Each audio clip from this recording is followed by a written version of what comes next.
India போர் சூழலில் இருக்குது. ஐபிஎல்லாம் நிறுத்தியிருக்காங்க. பார்டரில் பதட்டம் நிலவிக்கிட்டு இருக்கு.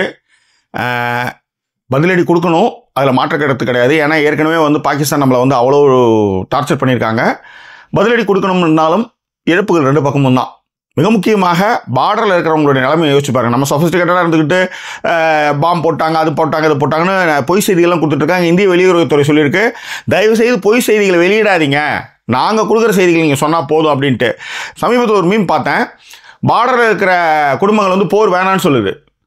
சொஃபிஸ்டிகேட்டடாக இருக்கிற இடத்துல வந்து போர் வேணும்னு சொல்கிறாங்க.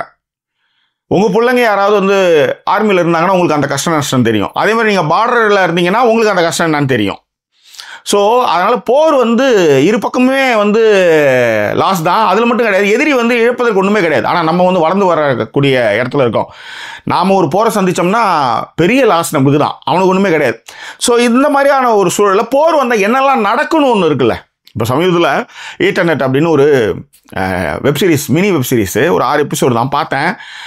உண்மையிலே இங்கே போர் வேணும் அப்படின்னு துடிக்கிறீங்கல்ல, போர் நடக்கணும்னு துடிக்கிறீங்கல்ல, வீராவசெல்லாம் பேசுகிறீங்கல்ல, கண்டிப்பாக பதிலடிலாம் கொடுக்கணும், அதில் மாற்று கருத்தே கிடையாது. நம்ம அதற்கான விஷயங்கள்லாம் பண்ணுறோம், அது வேறு விஷயம். ஆனால் போரினுடைய ஆஃப்டர் வார் அப்படின்னு ஒன்று இருக்குல்ல, அது ரொம்ப கொடுமையாக இருக்கும். ஒன்றும் இல்லை, மின்சாரத்தை நம்பி தான் நம்ம எல்லாரும் ஃபாலோ பண்ணிகிட்ருக்கோம். மின்சாரம் தான் நமக்கு முக்கியம். காஷ்மீரில் மின்சாரத்தை நிறுத்திட்டாங்க, எல்லாரும் பதுங்குழிக்கு போயிடுங்கன்றாங்க. ஸோ இந்த மாதிரி ஒரு சூழலில், அதுவும் வெக்கையான ஒரு சூழலில் இன்றைக்கி வந்து உங்களுக்கு வந்து எல்லா மின்சாரத்தையும் நிறுத்தி 5 நாளைக்கு தண்ணி இல்லைன்னா, 5 நாளைக்கு கரண்ட் இல்லை, தண்ணி இல்லைன்னா உங்கள் நிலைமை யோசிச்சு பாருங்கள். 32வது மாடியில் கொடுத்துனா இருக்கிறீங்க, சொஃபிஸ்டிகேட்டடாக இருக்கிறீங்கன்னு நினைப்பீங்க. ஆனால் போர் வந்து மின்சாரம் தடைப்பட்டதுன்னா, பதுங்குழியில் போயிட்டீங்கன்னா என்ன ஆகும்னு யோசிச்சு பாருங்கள். இதுதான் போருடைய கொடூரமான முகம், ரைட்? திரும்பவும் சொல்கிறேன், இந்த பக்கத்தில் நீங்கள் அந்த பக்கம் பாம்பு போட்டீங்கன்னு வச்சுக்கோங்களேன், பாகிஸ்தானியர்கள் 100 பேர் கொல்லப்பட்டார்கள்னுவான். அதுவே அங்கேருந்து இங்கே போட்டு ஒரு 10 பேர் நம்மால் இறந்துட்டான்னா வீரமரணம் அடைஞ்சானோ. இதுதான் போர். அதே தான் அந்த பக்கத்தில் இந்த பக்கம் போட்ட இந்தியர்கள் 40 பேர் கொல்லப்பட்டார்கள்னுவான், 5 பாகிஸ்தானியர் வீரமரணம் அடைஞ்சிடுவான்னு அவன் சொல்லுவான். அவ்வளோதான். நான் ஏற்கனவே வந்து ஒரு கட்டுரை ஒன்று எழுதியிருந்தேன். ஓப்பன்ஹைமர் வந்து 3வது உலகப் போர் வராதுக்கு காரணம் ஓப்பன்ஹைமர் கண்டுபிடிச்ச அணுகுண்டு தான் அப்படின்ட்டு. அதை பற்றி நான் தனியாக இன்னொரு போஸ்ட் கூட போடுறேன். காரணம் வந்து போர் வந்து இழப்புகள் வந்து அவ்வளவு, அதனால் போர் வேணாம். ஓகே, இதுதான் நம்ம சொல்கிறது. ஆனால் இந்த போர் வேணான்றதை காட்சிகளாக நம்மளுக்கு வந்து நம்ம அனுபவிக்கட்டாலும் காட்சிகளாக பார்க்கும்போது நம்மளுக்கு தெரியும்ல. சமீபத்தில் ஈட்டர்நெட் அப்படின்னு ஒரு ஸ்பானிஷ் வெப்சீரிஸ் நெட்ஃப்ளிக்ஸில் பார்த்தேன். சப்டைட்டில் இருக்குது, இங்கிலீஷ் சப்டைட்டில் இருக்குது, இங்கிலீஷ்லையும் பேசுகிறாங்க. ஆனால் தமிழ் சப்டைட்டில் இல்லை, தமிழ் டப்பிங்கும் கிடையாது. ஸோ த ஈட்டர்நெட் இந்த வெப்சீரிஸினுடைய விரிவான விமர்சனம் தான் இந்த எபிசோடில் பார்க்க போகிறோம். அதுக்கு முன்பாக இந்த தளத்தை இதுவரை சப்ஸ்கிரைப் பண்ணாதவங்க சப்ஸ்கிரைப் பண்ணுங்கள், லைக், கமெண்ட், ஷேர் பண்ணுங்கள். ஸோ விரிவான பார்வைக்கு stay tune with us.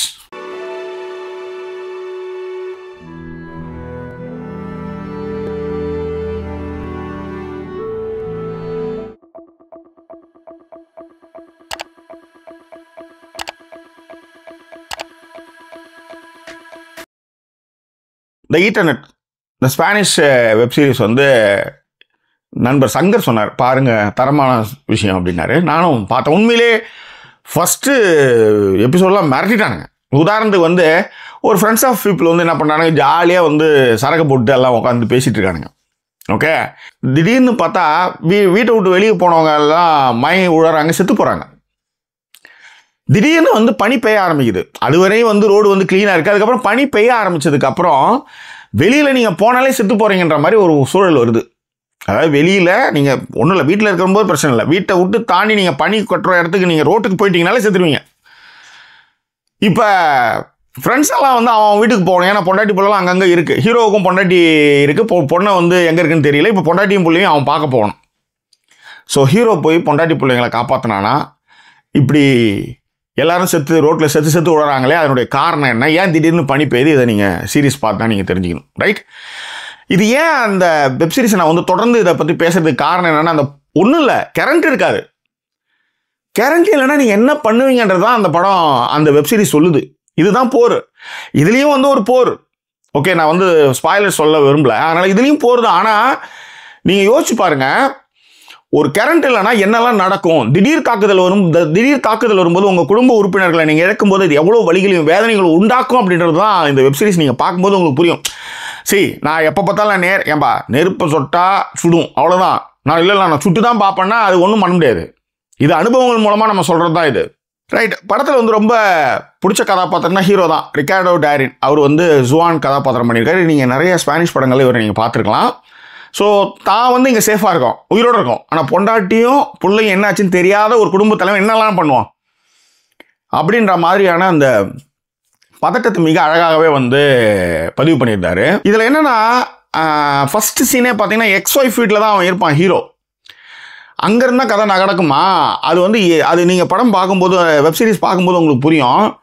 Current இல்லைன்னா திடீர் தாக்குதலில் திடீர்னு இப்படியான ஒரு அசாதாரண சூழ்நிலையில் நீங்கள் என்னெல்லாம் பண்ணுவீங்க, யார் யாரெல்லாம் மக்கள்லாம் சுயநலமாக இருப்பாங்க அப்படின்னு இந்த கதாபாத்திரங்கள்லாம் ரொம்ப நல்லாவே பண்ணியிருந்தாங்க. இந்த வெப்சீரிஸ்க்கான திரைக்கதை வந்து ப்ரூனோ ஸ்டாக்னரோ அவர் தான் வந்து எழுதியிருக்கிறாரு. ஆனால் இது 1968 காமிக்கா வந்தது. அப்போலேருந்து இதை வந்து படமாகணும்னு போட்டி போட்டுட்ருக்கானுங்க. இந்த வெப்சீரிஸை வந்து ஹாலிவுட்டில் பண்ணுறதுக்குலாம் நிறைய ட்ரை பண்ணாங்க. அப்போ வந்து இங்கே இருக்கிறவங்க நிறைய பேர் அதுக்கு எதிர்ப்பு தெரிவித்தாங்க. ஏன்னா அங்கே இருக்கிற கிரியேட்டர்ஸ், அர்ஜென்டினாவுடைய கல்ச்சர்லாம் இந்த கதையில் நிறைய இருக்குது, ஹாலிவுட்டில் கொடுத்தா அவனுக்கு வந்து குட்டிச்சோர் ஆகிடுவானுங்க, அதனால் நம்மளே எடுப்போம் அப்படின்னு ஏகப்பட்ட குழப்பங்களுக்கு அப்புறம் இப்போ வந்து எடுத்துருக்காங்க. இது வந்து ஃபஸ்ட்டு சீசன் தான். மொத்தம் 6 எபிசோடு சப்டைட்டிலோடு இருக்குது. ஆனால் தமிழ் டப்பிங் கிடையாது. போர் வந்ததுன்னா ஒன்றும் இல்லை, கரண்ட் இல்லைனா என்ன பண்ணுவீங்க அப்படின்றத நீங்கள் அதை பார்க்கும்போது உங்களுக்கு தெரியும். போருடைய சூழல் தான், இதுவும் ஒரு போர் தான், உலகத்துக்கே அச்சுறுத்தலான ஒரு போர். அது என்ன ஏதுன்றதை நீங்கள் பாருங்கள். ரொம்ப நல்லா இருந்தது. ஃபஸ்ட்டு வந்து வாட் இஸ் அ மைனஸ் பாயிண்ட்னு நான் பார்த்தேன்னா 3 எபிசோடு வந்து எனக்கு பிடிச்சிருந்தது. First 3 episode okay.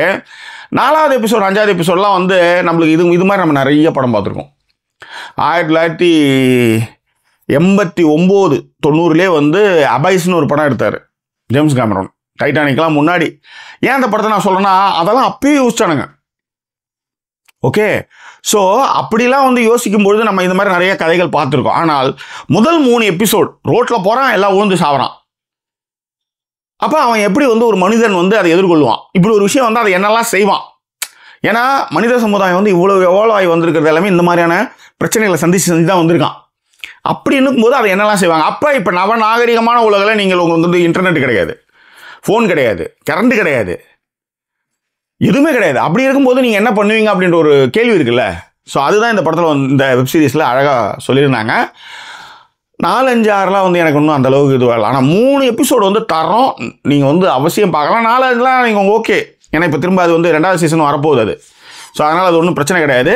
What is the take away அப்படின்னா, ஒரு அசாதாரண சூழலில் வந்து மனுஷங்க எப்படிலாம் மாறுவாங்கன்னு ஒன்று இருக்குல்ல.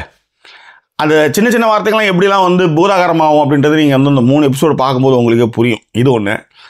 2வது வந்து கன்க்ளூஷன் பார்த்தீங்கன்னா, இது வந்து ரேட்டிங் வந்து 5க்கு 3 கொடுப்பேன். காரணம் அந்த 3 எபிசோடு வந்து உண்மையிலேயே மிரட்டினானுங்க. லாஸ்ட் 3 எபிசோடு தெரியல, நீங்கள் பாருங்கள், உங்களுக்கு அது பிடிக்கலாம் மேபி.